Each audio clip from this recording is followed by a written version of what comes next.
Magandang araw mga ka-basic. So, isang panibagong video na naman po. Ngayong 2026, gusto ko lang i-share sa inyo itong aking renewal ng sasakyan. Gumastos lang po ako ng 3,430 at nag-take lang ako ng almost 30 minutes sa 3SM Emission Center.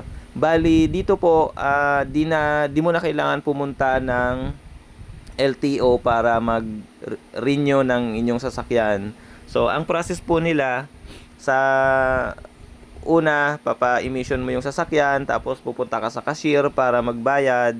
And then, sa harapan mismo ng cashier, meron po doon isang office na accredited sila ng LTO. Meron na rin pong insurance para mag-process nung inyong sasakyan. So, dito, pwede mo nang ipaprocess yung renewal. Bali, ang lalabas dun sa OR mo ay online renewal. Actually, pwede na po kayo mismo kung alam nyo yung login ng sasakyan ninyo sa LTO portal.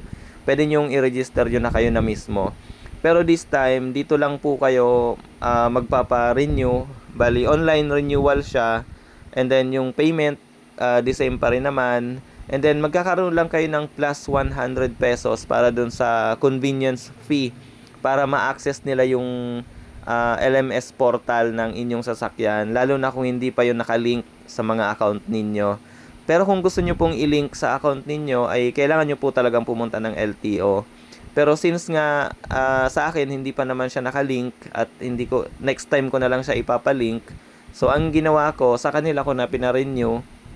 So nag-take lang ako ng 30 minutes.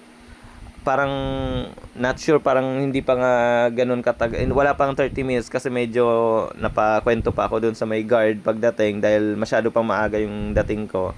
And then ayun nga po, ang bilis lang ng registration. Kung kagaya ko, ayaw nyo ring maabala na pipila pa kayo sa LTO, dito na lang po kayo magpa-rehistro or mag-renew ng inyong sasakyan, mapamotor man yan or private or kung ano man yung sasakyan ninyo.